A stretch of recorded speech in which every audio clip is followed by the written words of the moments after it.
Welcome to Dancing in the World, where we reveal cultural confluences. I am Sinclair. And I'm Kate. Today we're going to be talking about dance as play. Yeah. So we've been having all these conversations about what dance means to us, moving in and out of mainstream, non-mainstream, and how we feel accepted or not. But for me, dance is such a visceral experience. What does good dancing feel like? What is a good dance experience for you? Well, I think, well, a good dance is a dance that makes me happy, makes me feel like I'm part of the community. A good dancing is seeing somebody who has practiced the form for a long time, is strong and just trained in it, has the vocabulary, understand how to use it, understand how to use it to make statements, sentences, words, and engaging with other people. Yeah. I think a good dancer and a good dance event will be something that captures that. And a good dance event has many different cultures in it, many different people experiencing it and feeling like they're not trying to be something, but they're just a part of this whole thing. That's a good dance for me. Yeah. When I think back to my first experiences with Irish dancing, those were still some of the most thrilling memories that I have of dancing. And it was going to Irish ceilidh dances, which are social dances, sort of like square dancing or contour dancing. And I often talk about this still because the beautiful thing for me about being brand new to any kind of dance form where there's some kind of organization or structure that you're supposed to figure out is that it feels chaotic when you first start. And you're just like spinning around, you're being pulled around. I remember being a little kid looking up at these adults and feeling like this is so much fun, but it was chaotic.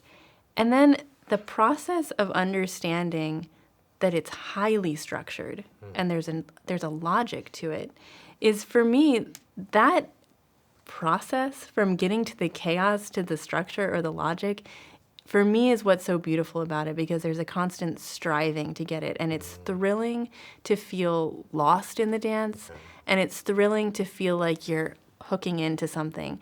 And so much of that for me is about connecting with other people. So at a social dance, at a ceilidh dance, it's about are we putting our right hands out at the same time and finding that connection.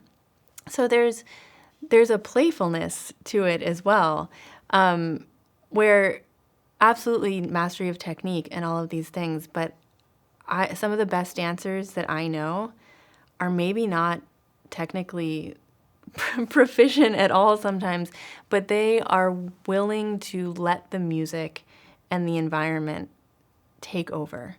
And they just surrender themselves to it. And I sometimes wish that I could do that more because I'm so trained, in Irish dancing. And I think that ability to let go is also a really important component. Yeah. It's funny how we've talked about in the book we talk about categories and how that boxes us in, and I hear you use words like social dancing Yeah. and technique, and I'm wondering, is that a categorization in itself? I mean, I've been calling so many Irish dance ceilidhs lately. And this idea that it is such an art form to get people to move together. And from the outside, it's like, oh, square dancing, like it doesn't seem like there's a lot of embodied knowledge involved. And even less structured dances, like if you just go to a club or something. But I've gone to a club before where they were doing dance forms that I was not familiar with, and I felt very out of place. And so there's clearly a lot of knowledge that you need to come prepared with to participate in that. Yeah, the dance as play. Amongst my people, I think growing up is kind of very literal playing. Player one, player two. It's easy to hear people say, hey, drummer, play. Not the act of hitting the drum, but the character of drumming. And many drummers, we do these things where drummers will be like, this is my drumming hat, so they'll put their hat on, or they'll wear their drumming pants on, and they're now playing that Yeah. role. So you find that when young drummers begin to inherit, the drumming step from, they begin to embody that character of drumming.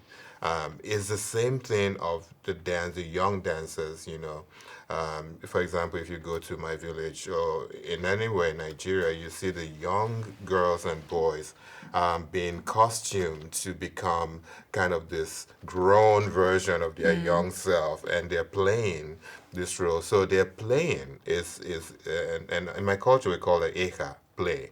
And then you define the type of play that is by characterizing it with something else, like eka egbe, which would be dancing with the body, right? So you're dancing with the body.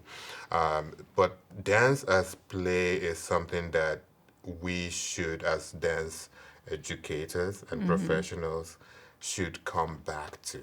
I Yeah. think we have so far gone into this whole sphere of intellectualizing the structure, the this and that, and we forget that after all, we're just jumping around. And we're jumping and we want other people to smile and jump with us. That's what play is, Yeah. And I think for me, and I don't want to say that, I don't want to minimize the hours, the training that goes into putting up a performance and carrying a culture through different generations, because that is something that we do. That is a huge deal on its own.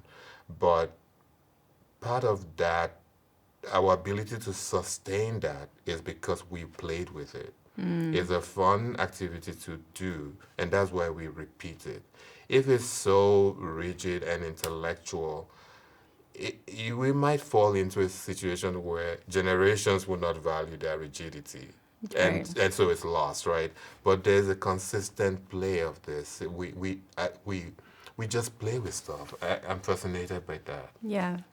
I've thought a lot about play and the definitions of play across different languages. So, for example, when I was studying Brazilian frevo dance from northeastern Brazil, I had already been playing capoeira. And we say playing capoeira, jogando capoeira.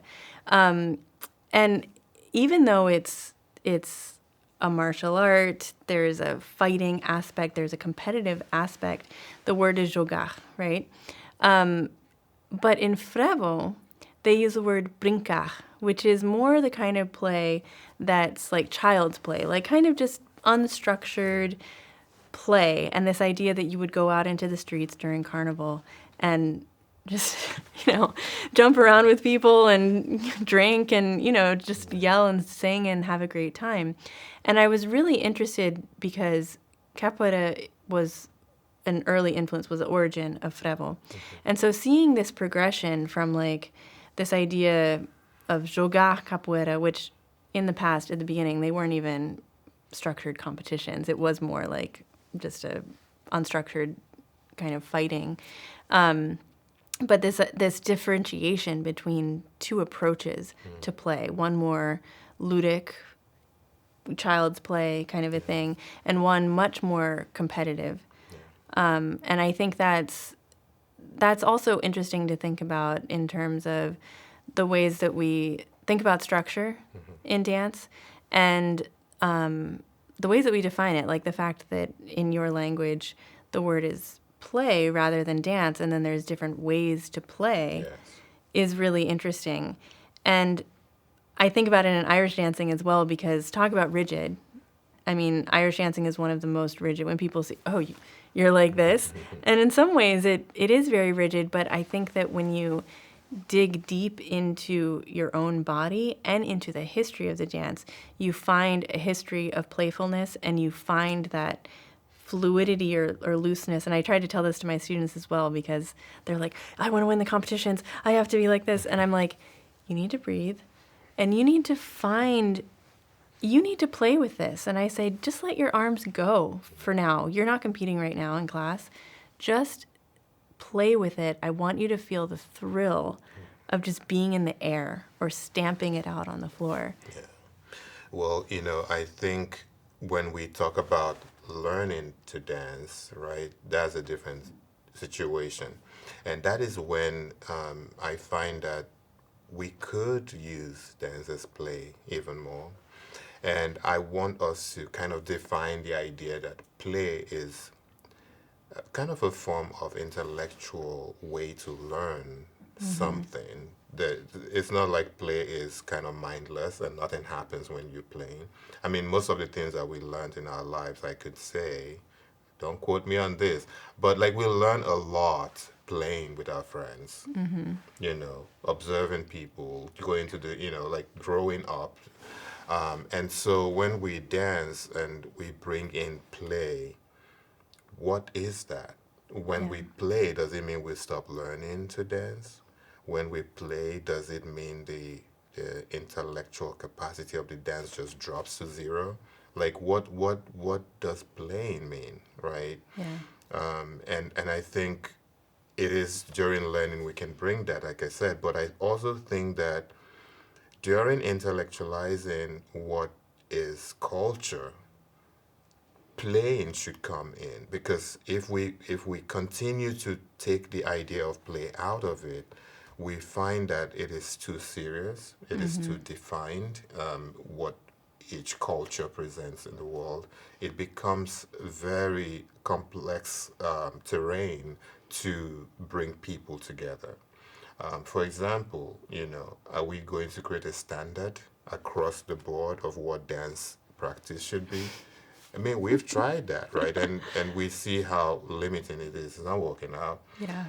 But again, we don't want to say everybody should just do whatever and play, because then what are we doing? So we have to find a balance. The way I'm thinking about it is that different practices within the dance world. We have the learning in the studio. We have the continual growing of the form, the development, innovation. We have the carrying of this embodied culture across generation that happens through archiving, for example. There are aspects here that we can say dance is a serious play. Yeah. And I think we're drawing a lot on a lot of ritual theorists, Yeah. anthropologists that have talked about the Right. seriousness of play, like Right. Johann Huizinga, Yeah. Victor Turner, have all talked about the seriousness of play. Yeah. And I always love the example of Carnival Yeah. in Brazil because it's so playful, but so structured at the same time. Like everybody knows what to expect. And, I think this also really brings up questions about when we're talking about serious versus play, good and bad, intellectual, non-intellectual. There's a lot of contradictions here that, are not easy to just say, well, this is what belongs in this space and this belongs in a different space. This belongs in academia and this belongs in the club or at the carnival or whatever. So I think we'll take a quick break and then we'll come back and talk more about this idea of good and bad in dance. Yes.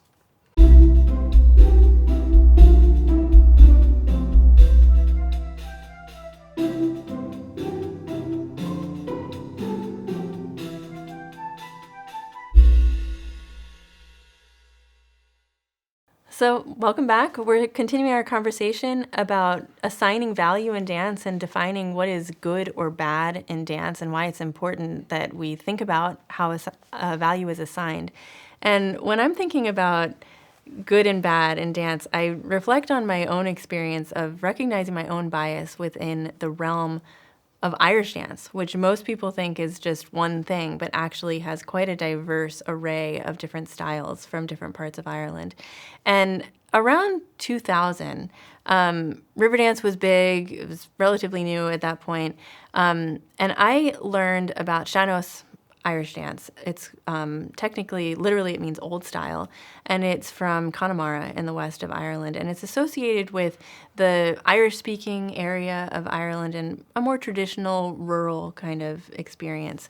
And I remember seeing it and thinking, oh, that's cool.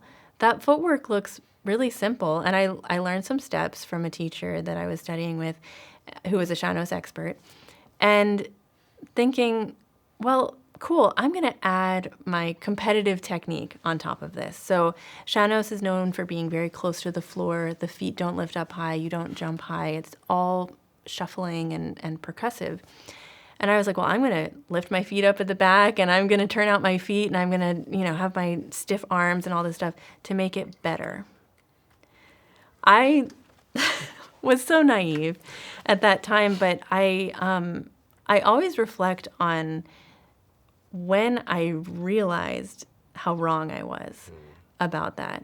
That I had these aesthetic preferences that had been trained in me just because I had only experienced one form of Irish dancing. And just assuming that I could apply that technique to an entirely different form. From the outside, people may say these look really similar. Yeah. But the whole body posture is different. And so, how are our shapes, how are our tastes, how are our tastes shaped by the techniques that we're brought up in, that the cultural experiences that we're brought up in? Thinking about good and bad, what makes it good and bad? We're trained to think in, not to think good and bad as a word, but to think this is great, this is the value of our culture, while that is kind of it is not there. I remember growing up in Nigeria and attending Nigerian Pentecostal Christian church, which is like fire, brimstone, prayer thing. And I would watch my aunt during the praise singing and prayer, the speaking in tongue, kind of the climax of the service. She would fall, being caught by the spirit, and all this dramatization. And at that point, I would cry because I would think, oh, there's something wrong with her, and I would see how everyone would be in like this reverence, like really the spirit is here, and I started embodying this thing. Like when the service get to this point where people start falling, that is when the real thing is happening.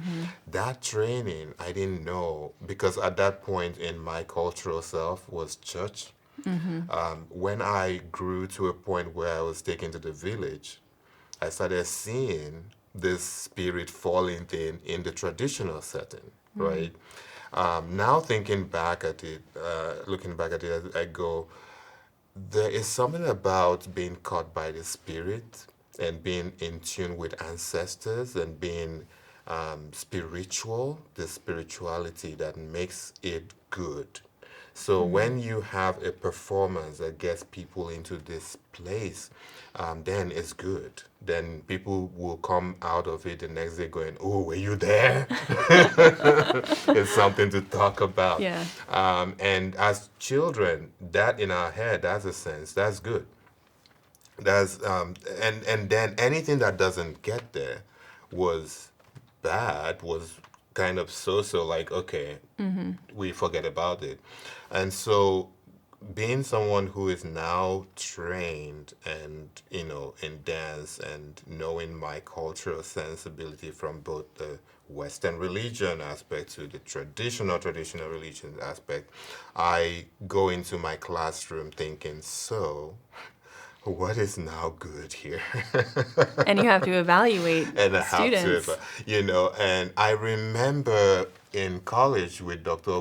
Chris Ogolo as my professor at the University of Benin, the first year, we performed Olokun dance. So Olokun is, a god, a water god in the Benin cosmology, and we performed this dance dedicated to this god, and we had, during the exam, we wore the white, we had the music, real music, the drums, and we were singing, clapping, and it got to this point where we started all just going for it. And I remember the lead dancer, my dear friend Lillian Ucha. She had the pot of like fire on her head, and she was dancing, twirling, and fell, and there was like nail, the floor, and she had her knee on that knee and started bleeding. And she didn't even blink, like she just kept going. everybody erupted. Like the whole studio erupted in like, whoa! That dance was like talked about for months. That was good dance. And if I subject my American students to carrying fire on their head, There was actual fire, actual like real fire, flames. real flames, and bleeding, I will be arrested, right? So, so how do we get to that good, right? Yeah. So we can only fake it. Present something that says, "Oh, this is how it's going to be," but you're not going to get there. So defining that as saying there's a classification as good, and we all have to go to that point of we all have to get to that point of what they call that, the height of the knowledge to get the real thing. Sometimes it might not be possible, right? Imagination. So I'm always battling with myself. What is good dance? Yeah. Yeah. The destructive thing is reminding me of one of my best memories of Irish dancing ever was we were doing a house ceilidh, and we stomped collectively so hard that the downstairs neighbors' light fixture fell and we heard it crash to the floor. And everybody was like, oh my gosh. And I was like, we did it. Like I was like, this is the height of the party. Yes. Like, and, obviously we don't want people bleeding. We don't want to be destroying people's homes and stuff. But there's something about that inability to contain the dance that doesn't work in studios, doesn't work in a classroom all the time, because we have to evaluate people, we have to follow laws, we have to, of course, all of that is important.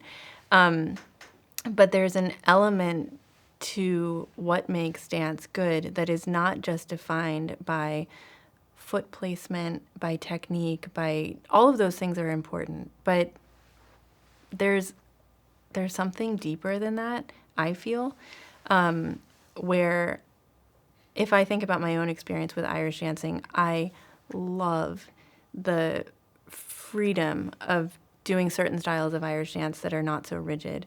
And I love doing other forms of dance that are not rigid. When I do Brazilian frevo, it's like I do a style that is completely about self-expression. And that feels amazing to me. But I also love the rigidity that's familiar to me growing up. And so, we can see the value in both approaches to dance as play, dance as like intense training, if we think about it in these different ways. And it's important that we recognize that there are these different values in dance, because right now we're only really seeing one approach being funded, being promoted in certain spaces. And even if we can't have, fire dances inside the classroom, how do we convey that that is also a part of the culture and the experience? I'm thinking everyone, we come from specific cultural backgrounds, and we have had this very good cultural moment that we understand as good. Where do we exercise patience and empathy to say what we're going to experience is not going to be our definition of good, but it is a process that could potentially lead to good. So I have students or community members who may have seen amazing ballet, and then they have a teacher in front of them teaching them ballet, and they're like, I don't like that, right? Because they know what it is. And I often ask people saying, if I come off and saying you must bleed, if I don't see you bleed, then you're not doing it, right? What will that be like? I need to put my idea of good somewhere and go, okay, that will never happen. Yeah. If it happens, I will love it, right? But if it doesn't happen, will what happens be good enough for me? as an evaluator, as someone who is experiencing it, critiquing it, or like, trying to say, is that good or not? Like, will that be good enough for me to sleep at night? Yeah. I think so. And I think we're trying to find new ones and be accommodating of everyone. We're trying to not find accommodation for fakes and incompetence, Right. right? That's definitely not what we're saying. But what we're saying is, when do you push for the good that you know is good? Aesthetic valuing, right? Where do you when do you push that? Yeah. And when do you sit back and say, this is good enough? This is what this situation can give me. Yeah. If I was, in a building built for ballet dance, I would certainly not bring fire into the building, Right. right? But does that mean that what I practice isn't good enough? Will I be able to see through that and say, that is authentic enough? Yeah. Now, where we have a problem is when funding gatekeepers look at what we're doing and go, that's not good enough, because they know what the good looks like. Now there's no mercy. They're just trying to punitively, Yeah. hinder our progress. So when do we offer insight saying, yes, Sinclair's doing the right thing, even though he's not bringing fire into the Right. right? We don't have that space for that nuance, and Yeah. that's where we are having this conversation. How do we value people authentically, saying what Kate is doing is great. That is what it is, Yeah. right? Yeah, I think there's a lot of what we're talking about relates to just the discrepancy between the spaces that we are currently expected to dance in the U.S. higher education system Yes. and the professional system as well. We're expected to dance on a stage and perform separate from an audience and with certain markers that say this is a professional dance performance. And so our future conversations in the next couple of episodes will be specifically about the spaces that we're in, how we bring our cultures into these spaces, and then, this idea of improvisation as well, right, which relates to play and how much we're expected to have something choreographed and prepared versus something that is fully or partially improvised, and is that good enough for these spaces? So in our next episode, we will be talking about a collaboration that we worked on, the two of us, with our collaborator, Pablo de Oliveira, and he'll be joining us to talk about how we brought our different cultures into a space and invited people into it.